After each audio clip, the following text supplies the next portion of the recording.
నమస్తే, welcome to our channel. నేను Samreen.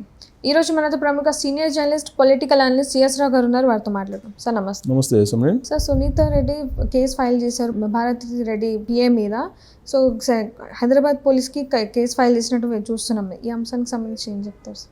So ఒకటేంటంటే రాబోయేటువంటి ఎన్నికల సమయంలో షర్మిల అలాగే డాక్టర్ సునీత రెడ్డి ఇద్దరు కూడా అడ్డుగా మారారు. వాళ్ళిద్దరు లేపేయన్నా మన ఎన్నికలకు ఉపయోగపడతారు అని చెప్పి ఒక పోస్ట్ ఒక అజ్ఞాత వ్యక్తి పెట్టారు.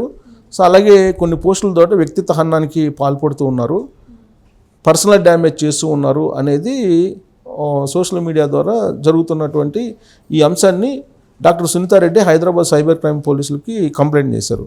ఈ సైబరాబాద్ పోలీసులు ఎంక్వైరీ చేస్తే కనుక వర్రా రవీందర్ రెడ్డి అనే వ్యక్తి సోషల్ మీడియా వేదిక చేసుకొని ఈ పోస్టింగ్లు పెట్టారని చెప్పేసి సైబర్ క్రైమ్ పోలీసులకి సమాచారం అందిస్తే అతని మీద కేసు ఫైల్ చేసి ఇప్పుడు పోలీసులు ఆ వర్రా రవీంద్రారెడ్డిని పట్టుకునేందుకు ప్రయత్నం చేస్తున్నారు హైదరాబాద్ పోలీసులు. ఎవరు ఈ వర్రా రవీంద్రారెడ్డి ఏంటంటే వైఎస్ భారతిరెడ్డికి సంబంధించినటువంటి అనుంగు శిష్యుడు లేదా కొంతమంది పిఏ అంటూ ఉంటారు.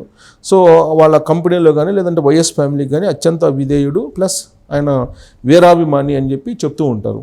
సో ఈయన గతంలో కూడా డాక్టర్ సునీత రెడ్డికి సంబంధించి కొన్ని పోస్టులు పెట్టారు, కొన్ని బెదిరింపు కాల్స్, అలాగే ఆమెను వ్యక్తిత్వ హననం చేస్తూ పోస్టులు పెట్టారు అనేటువంటి అనుమానంతో గతంలో కూడా ఇలా కేసులు పెట్టినప్పుడు ఇతను హ్యాండిల్ చేస్తున్నటువంటి పేజీల్లో, అటు సోషల్ మీడియా పేజీల్లో ఇతనే వర్రా రవీంద్ర రెడ్డి చేశారు అనేది బయటపడింది.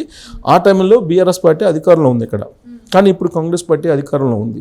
కాంగ్రెస్ పార్టీ అధికారంలో ఉంది కాబట్టి ఇక్కడ ఉన్నటువంటి హైదరాబాద్ పోలీసులు చాలా సీరియస్గా తీసుకుని వర్రా రవీంద్ర రెడ్డిని అరెస్ట్ చేసేందుకు ప్రయత్నం చేస్తూ ఉన్నారు. ప్లస్ ఇంకోటి ఏంటంటే షర్మిల మీద వ్యక్తిత్వ హననానికి పాల్పడుతూ ఇటీవల కాలంలో వైఎస్ఆర్ కాంగ్రెస్ పార్టీ వాళ్ళు చాలా రకరకాలుగా మాట్లాడడం జరిగింది. అసలు రాజశేఖర రెడ్డి రక్తం పంచుకొని పుట్టినటువంటి కూతురు కాదు, రాజశేఖర రెడ్డి రక్తం కాదు షర్మిలాది అని చెప్పి పోస్టులు పెట్టడం జరిగింది. అంటే దాని అర్థం ఏంటి? విజయమ్మ శీలాన్ని శంకిస్తూ ఆ పోస్టులు ఉన్నాయి. అంతకన్నా దారుణమైనటువంటి పోస్టులు మరొకటి ఉండవు.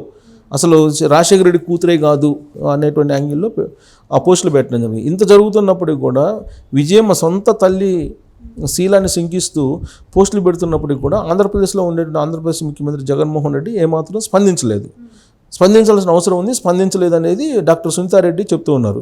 డాక్టర్ సునీత రెడ్డి కంప్లైంట్ కూడా అదే చేశారు. ప్లస్ మీడియా ముందుకు వచ్చి ఆమె కూడా అదే చెప్తున్నారు. సొంత చెల్లెళ్ళని వ్యక్తిత్వ హననం చేస్తుంటే వాళ్ళ యొక్క శీలాన్ని, తర్వాత వాళ్ళ యొక్క వ్యక్తిత్వ జీవితాన్ని ప్రైవేట్ జీవితంలోకి వెళ్ళిపోయి ఈ విధంగా డ్యామేజ్ చేస్తున్నప్పుడు వాళ్ళని అడ్డుకునేటువంటి ప్రయత్నం కూడా జగన్మోహన్ రెడ్డి చేయటం లేదు అని చెప్పి మీడియా ముందు కూడా డాక్టర్ సునీత రెడ్డి చెప్పడం జరిగింది. అలాగే షర్మిల కూడా చెప్పడం జరిగింది. సో ఇప్పుడు ఆ పోస్టులకు సంబంధించినటువంటిది డాక్టర్ సునీత రెడ్డి కంప్లైంట్ చేసింది సైబరాబాద్ పోలీసులకి. చేసినప్పుడు ఈ రవీంద్ర రెడ్డి మీద, వర్రా రవీంద్ర రెడ్డి అనేటువంటి వ్యక్తి మీద ఈ సైబరాబాద్ పోలీసులు ఎఫ్ఐఆర్ కట్టారు, ఎఫ్ఐఆర్ నమోదు చేశారు. 509/506 ఐపీసీ కింద ఆయన మీద కేసులు పెట్టారు.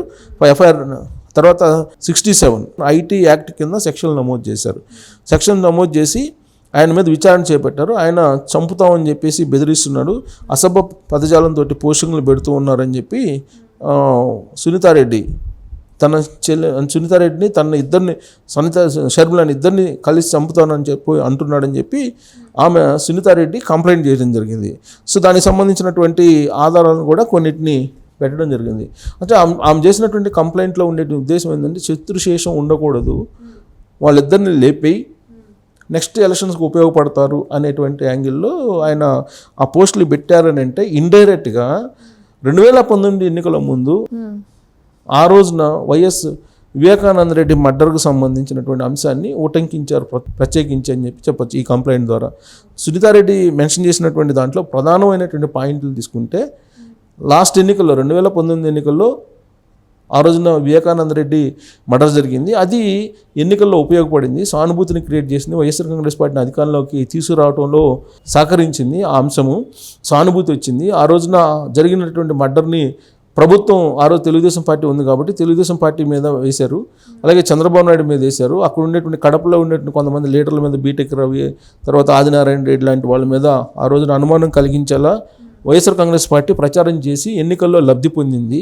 అలాగే ఇప్పుడు అలాగే ఇప్పుడు సునీతారెడ్డిని షర్మిలాని ఇద్దరిని లేపేస్తే ఈ ఎలక్షన్స్లో రాబోయేటువంటి ఎలక్షన్స్లో మనం దాన్ని ప్రత్యర్థుల మీద వేసేసి అది మనం ఎన్నికల్లో లబ్ధి పొందొచ్చు అనేటువంటి యాంగిల్లో ఆ పోస్టులు ఉన్నాయి, వాళ్ళిద్దరిని లేపాయని చెప్పి పోస్టులు పెడుతున్నారు, జగన్కు చూపిస్తూ ఈ పోస్టులు పెడుతున్నారు అనేది సునీతారెడ్డి చేసినటువంటి కంప్లైంట్లో ఉన్నటువంటి సారాంశం.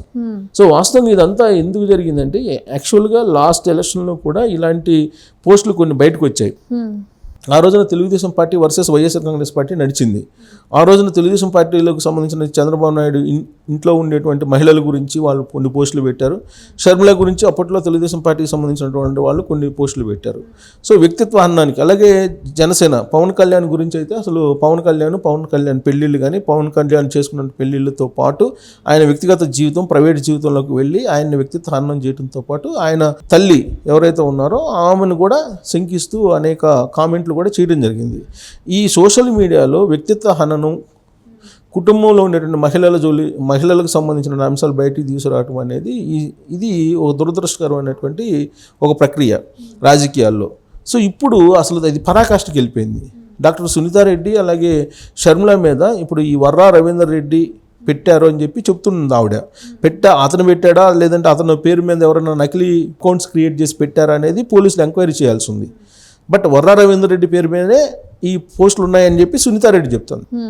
కానీ అవి అతని పేరు పైన ఉన్నాయా లేవా అనేది చెక్ చేయాలి సైబరాబాద్ పోలీసులు. ఇంతకుముందు సైబరాబాద్ పోలీసులు గతంలో చెక్ చేసినప్పుడు ఇతని పేజీలోనే ట్రేస్ అవుట్ అయినాయి కొన్ని పోస్టులు అనేది పోలీసుల దగ్గర ఉన్నటువంటి సమాచారం. బట్ ఇప్పుడు వర్రా రవీందర్ రెడ్డి అనేటువంటి పేరుతోటి నకిలీ అకౌంట్ క్రియేట్ చేసి ఇలాంటి ఏమన్నా పోస్ట్ చేశారా అనేది తెలియాల్సి ఉంది. దాని మీద ఇప్పుడు వర్రా రవీందర్ రెడ్డి మీద అనుమానం వ్యక్తం చేస్తున్నారు కాబట్టి అతని మీద కేసు ఫైల్ చేసి ఇప్పుడు హైదరాబాద్ పోలీసులు ఎంక్వైరీ మొదలు పెట్టారు. సో ఎంక్వైరీ మొదలుపెట్టిన క్రమంలో వీళ్ళిద్దరి మీద అసలు ఏంటి పోస్టులు అని అంటే, ఇప్పుడు షర్మిల ఉంది. షర్మిల కాంగ్రెస్ పార్టీ PCC అధ్యక్షురాలు ఆంధ్రప్రదేశ్లో. ఆమె ఎన్నికల ప్రచారంలోకి వచ్చిన తర్వాత జగన్మోహన్ రెడ్డి జగన్మోహన్ రెడ్డి యొక్క పరిపాలనని మొత్తం ఆమె విమర్శిస్తున్నారు. ఆ క్రమంలో ఆమె యొక్క వ్యక్తిత్వ జీవితంలోకి వెళ్ళిపోయారు. ప్రభాస్ తోటి ఆమెకు ఏదో సంబంధాలు ఉన్నాయని కొన్ని పోస్టులు, అలాగే ఆమె ఫస్ట్లో ఒక పెళ్లి చేసుకున్నారు, ఆ పెళ్ళిని కాదని బ్రదర్ అనిల్ని చేసుకున్నారు, వీటన్నిటికంటే ముందు ఇంకో బాయ్ ఫ్రెండ్ ఉన్నాడు, ఇలాంటివన్నీ కూడా ఆమె మీద రకరకాలుగా వ్యక్తిత్వ హననం చేస్తూ పోస్టులు పెట్టారు. సో దాని మీద షర్మిల కూడా అనేక సందర్భాల్లో రెస్పాండ్ అయ్యి సొంత చెల్లెల్నే తిడుతుంటేనే జగన్మోహన్ రెడ్డి పట్టించుకోవట్లేదు, ఇంకా మహిళలకు రక్షణ ఉంటుంది అని చెప్పి. దాని మీద రాహుల్ గాంధీ కూడా రెస్పాండ్ అయ్యి మేము అండగా ఉంటాము షర్మిలకి, సో మేము అండగా నిలబడతాం, మా ఆత్మస్థైర్యంతో ముందుకెళ్ళండి అని చెప్పేసి షర్మిలకి చెప్పడం జరిగింది. ఇక్కడ ముఖ్యమంత్రిగా ఉన్నటువంటి రేవంత్ రెడ్డి కూడా మేము అండగా ఉంటాము అని చెప్పారు. అవసరమైతే నేను కూడా ఆంధ్రప్రదేశ్లోకి ఎంటర్ అవుతానని చెప్పి ఆయన కూడా చెప్పడం జరిగింది. సో ఇప్పుడు ప్రభుత్వం, ఇక్కడ కాంగ్రెస్ పార్టీ ప్రభుత్వం ఉంది కాబట్టి తెలంగాణలో ఇప్పుడు ఈ వర్రా రవీందర్ రెడ్డికి సంబంధించిన అంశాన్ని చాలా సీరియస్గా తీసుకునే అవకాశం ఉంది. ఏ క్షణమైనా ఆయన్ని అరెస్ట్ చేయడానికి కూడా వెనకాడేటువంటి పరిస్థితి కూడా ఉండదు. కాబట్టి ఆయన అరెస్ట్ చేసి ఆయన విచారిస్తే తప్ప ఇప్పుడు ఆయన పేరుతోటి వచ్చినటువంటి ఆ పోస్టులు ఆయన పెట్టినవా కాదా అనేది తేలాల్సింది ఒకటి. రెండు ఏంటంటే వీళ్ళని చంపుతానని చెప్పి అన్నారు కాబట్టి అది ఒక పెద్ద కేసు అయ్యేటువంటి అవకాశం ఉంది. చంపేస్తానని చెప్పి అన్నారు కాబట్టి సో అది ట్రేస్ అవుట్ కావాల్సి ఉంది. అసలు హత్యాయత్నం ఫోన్లు చేస్తున్నారని చెప్పి చెప్తూ ఉన్నాడు డాక్టర్ సునీతారెడ్డి. ఫోన్ చేసి మిమ్మల్ని లేపేస్తాను చంపేస్తానని చెప్పి బెదిరిస్తున్నారని చెప్పి కూడా చెప్తూ ఉన్నారు. సో సైబరాబాద్ పోలీసులు అతన్ని అరెస్ట్ చేసి ఎంక్వైరీ చేస్తే కానీ అసలు ఏంటి అతనే చేశాడా లేదంటే అతని పేరు ఎవరైనా చేశారా అనేది తేలాల్సి ఉంది.